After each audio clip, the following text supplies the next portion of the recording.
Hello mga sangkay, mga kalingap! Welcome back to my channel. Kumusta? Kumusta kayong lahat? For today's video, gagawa ko ng isang pamamaalam, no? Si Sangkay ay magpapaalam. Pero bago ang lahat, shoutout muna kay Kuya Val, kay Ate Edna, kay Kalinga Prab, kay Tita Mina Jaramillo, ang tita kong Vayots, kay Manay Tere ng San Diego, California, at sa inyong lahat na patuloy na sumusuporta. Tagmamahal kay Sangkay, mega love shoutout. So, ngayong araw na ito, dadako tayo dito sa ating pag-uusapan. Ito isang pamamaalam, no? Pamamaalam ni Sangkay. Ito'y pamamaalam hindi para si Sangkay ay umalis dito sa loob ng Kalingap. Hindi pamamaalam na ito'y si Sangkay hindi magba-vlog na, kundi ito isang pamamaalam sa isang tao na naging malapit sa aking puso, no? Isang lola na naging isa sa mga beneficiary ni Sangkay, no, na tinutulungan. Nakilala ko ito nung during pandemic, no. Itong si Lola Tolentino. Nakilala ko siya noon nung pandemic na tahimik ang lugar noon. Walang kaguluhan, no. Kaya isang basurera, namamasura. Lahat ng mga basura kinakalkal niya para lamang siya magkapera. Ang aking taus-pusong pakikiramay sa pamilya ni Lola Tolentino, no. Nalulungkot ako dahil hindi lamang ito isang beses ko siyang natulungan, no, kundi maraming beses, no. Isa siya sa mga pumipila palagi pagka December na namimigay ako ng mga spaghetti packs sa mga senior citizen, no. And ito, pag nakikita ko, lagi talaga siyang yumayakap sa akin. And ngayon, hindi ko na siya mayayakap. Magkikita kami mamaya, ako'y dadalaw sa kanyang burol, no. Dadalawin ko si Lola Tolentina, no, para formal na magpaalam sa kanya.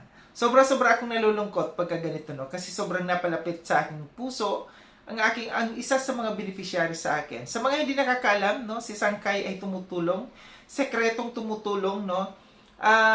Kung hindi nyo man nakikita na ako'y nagva-vlog ng mga tinutulungan, pasimple lamang po akong tumutulong. Pero yung mga noon, mga nakaraan, no, ipinapakita ko sa inyo ang pagtulong ko sa mga senior citizens, sa mga PWDs na mga bata na may mga kapansanan. Yun po'y tinutulungan ko. And hanggang sa ngayon, no, hindi lamang si Sangkay kumukuda dito, kundi tumutulong din, pasekreto, palihim, at hindi ipinapaalam sa inyo, no.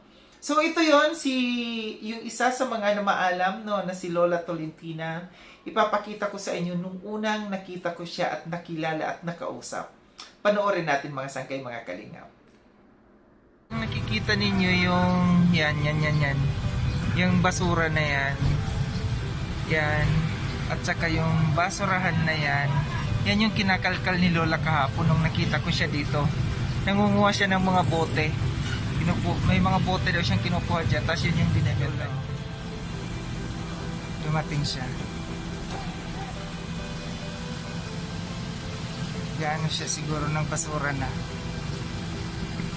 Mamaya ko siya tatawagin.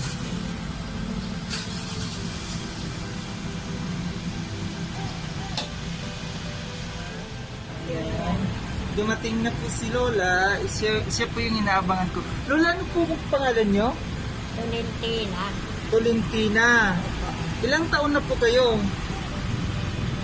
83. 83. Ito ng October, mag-84 na. Ngayong October. May asawa po kayo? Byuda. So, ilang taon nang namatay ang asawa niyo? Tolentina. Matagal na. May anak kayo? Ayun. Ilan? Dalawa? May mga asawa? Kasama mo sa bahay? Ako ko lang. Ilan yung kasama mo sa bahay? Ako ko na may asawa na. Ilan? Sala? Ayan, bunso. Wala ka ngayon dyan. Nasa Bulacan, nagkatrabaho sa Parwa. So, paano kayo nabubuhay? Iyon, nangangalaka lang. Ikaw. Yung apo mo na nandyan sa'yo, nakakatulong naman. Oo. May trabaho. Ayun, asawa. Lalaki yung apo ninyo? Babae. Babae. Okay. Babae. Nagkakasama. Babae. Kaya So, araw-araw araw kayo ganito nangangalakal? Ah, may schedule. Nakakamagkano naman po kayo? Ay, iniipon ko muna. Bago ko ibibinta. Mga magkano naman yun pag nakakabenta kayo? Sa isang linggo, nakabinta ko ba? Isang linggo, 150. Kasi magaan man lang ba yung flat? Oo. Mga ganyan. Mga bote. Anong probinsya niyo po? Bakit? Masbate. Bisaya, oy. Isa lang. Ako ay waray-waray. Waray. Minsan, nakaintindi ako sa waray. Minsan nakaintindi. Minsan hindi. Oo. So, yung mga kalakal mo ngayon, madami na. Yung na, Bininta ko na kahapon. so ngayon, galing kayo sa pangangalakal. Madami na. At kunti pa. Kasi, pa. Ngayon lang ako mag-iipon. Ah, ipunin mo na naman. Kukunin naman nila sa ano. Sa Marco. Saan mo binibenta? May nakapunta lang dyan. Ah, pinupuntahan ka mismo. So yun yung lola. Susungupahan kayo dyan? Sa inyo yung bahay? Sa, Sa, sa ako. sa apo mo. So nakikitira kayo sa apo mo? Oo, kasi may mga maliliit kasi yan. Inalagaan ko na yan. Kayo po yung nag-aalaga ng mga apo mo sa tuhod? Hindi, ako na. Ah, Yung anak niya. apo mo sa tuhod? Ah, okay. So, lola, ganito. Ako po si Sangkailon, nagbablog ako ganito. Tapos, merong mga nakakapanood sa mga videos ko, may mga nag-sponsor, nagbibigay. So, meron akong mga napuntahan na nabibigyan. Ngayon, merong isang tao na nagbigay ng pera, gusto niya na ibigay ko sa mga tao, sa mga matatanda na kagaya ninyo na ng mga nangangailangan. So ngayon, bibigyan ko po kayo ng pera para wala naman kayong sakit. Wala. Matibay. Matibay pa. Matibay pa naman. Matibay pang buto-buto.